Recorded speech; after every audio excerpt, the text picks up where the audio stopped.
Hi అండి, నేను మీ Syed Najeeb Ahmed, engineer, SRS builders and contractors, Nellore. ఈ రోజు ఒక ఆయన కామెంట్ పెట్టాడండి. నిన్న బోర్ వేశారు కదా, 120 అడుగులకి నీళ్లు పడినప్పుడు 180 అడుగులు ఎందుకు వేశారు అన్నాడు. యాక్చువల్ గా మన నెల్లూరు పరిస్థితి ఏంటంటే వాటర్ లెవెల్ అనేది 80 అడుగులకే పడిపోతుందండి. ఇంకా కొన్ని ఏరియాస్ లో అయితే 40 ఫీట్స్ కే పడిపోతుంది. కానీ మనం బోర్ ఎక్కువ ఎందుకు వేసుకుంటామంటే దాంట్లో ఒక రీజన్ ఉంది. రేపు ఒకవేళ వాటర్ లెవెల్ అనేది రెడ్యూస్ అయినప్పుడు మనం బోర్ అనేది 40 అడుగులు వేస్తున్నాం అనుకోండి, 40 అడుగుల్లో నీళ్లు కరెక్ట్ గా వస్తాయి. దాని తర్వాత 50 అడుగులు తగ్గిపోయినప్పుడు నీళ్లు రావు. అప్పుడు బోర్ అనేది ఫెయిల్యూర్ అవుతుంది. అటు అవ్వకుండా ఉండాలంటే మనం ఏం చేయాలి, కొద్దిగా ఎక్స్ట్రా వేసుకోవాలి.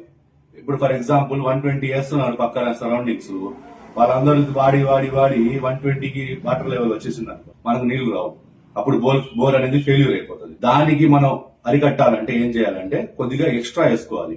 దానికి నిన్న కస్టమర్ ఏం చేశారంటే 180 ఫీట్ వేయండి సార్, అందరూ కొంత పెద్ద పెద్ద అపార్ట్మెంట్స్ కట్టిన వాళ్ళంతా 180 వేసుకొని ఉన్నారు అని చెప్తే, సరే మీ ఇష్టం అండి, కొద్దిగా కాస్ట్ అవుతుంది, మీకు లైఫ్ ఉంటది. మీరు ఎప్పుడైనా వాటర్ లెవెల్ అనేది తగ్గినప్పుడు మీకు ఏం ప్రాబ్లం లేకుండా వాటర్ అనేది రెగ్యులర్ గా వస్తానే ఉంటది. సో మీరేందంటే ఎప్పుడన్నా మీరు బోర్ అనేది ప్లాన్ చేసేటప్పుడు ఎక్స్ట్రా ఒక 20 ఫీటో 30 ఫీటో ఎక్స్ట్రా ప్లాన్ చేసుకోండి. ఎందుకంటే ఫ్యూచర్ లో వాటర్ లెవెల్ అనేది తగ్గొచ్చు. మనకు రివర్ ఉంది, పెన్నా ఉంది, కానీ వాటర్ లెవెల్ అనేది తగ్గొచ్చు. ఫ్లో ని బట్టి గానీ మన ఏమంటారు ఇన్ఫిల్ట్రేషన్ తగ్గిపోయినప్పుడు, ఇవన్నీ రీజన్స్ వల్ల ఏమవుతుందంటే వాటర్ లెవెల్ అనేది తగ్గిపోతుంది. తగ్గినప్పుడు మనకు ఇంట్లో నీళ్లు రావు బోర్లో. అప్పుడు మున్సిపల్ వాటర్ అనేది ఉంటది కదా, దాన్ని వాడుకుందాం అంటే బోర్ వాటర్ అనేది ఎప్పటికీ మీకు ఒక హెల్తీ అట్మాస్ఫియర్ నుంచి వస్తుంది అనమాట. దాన్ని మీరు వాడుకోవడం వల్ల మీకు హెల్త్ అనేది చాలా బాగుంటుంది.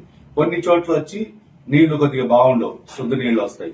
అవి ఏం చేయాలి, మన ఫిల్టర్స్ పెట్టుకొని ఫిల్టర్ చేసుకుని వాడుకోవడం వల్ల మనకు బాగుంటుంది. బయట మినరల్ వాటర్స్ అనేవి తగ్గించండి, ఎందుకంటే దాంట్లో క్లోరిన్ కంటెంట్ అనేది చాలా ఎక్కువ ఉంటుంది. అది తాగడం వల్ల ఏమవుతుంది, మన పళ్ళు ఎల్లో అయిపోవడం, మన బోన్స్ బలం తగ్గిపోవడం, ఇవన్నీ జరుగుతాయి. సో మినరల్ వాటర్ అనేది తగ్గియండి, బోర్ వాటర్ ప్లస్ మన మున్సిపల్ వాటర్ అనేది వాడండి. మీరు అందరూ హెల్తీగా ఉంటారు. ఈ క్వశ్చన్ అడిగిన ఆయనకి చాలా చాలా థ్యాంక్స్ అండి, మీరు ఇన్ఫర్మేషన్ ఇచ్చినట్టే. సో మీకు కూడా చాలా చాలా థ్యాంక్స్ అండి.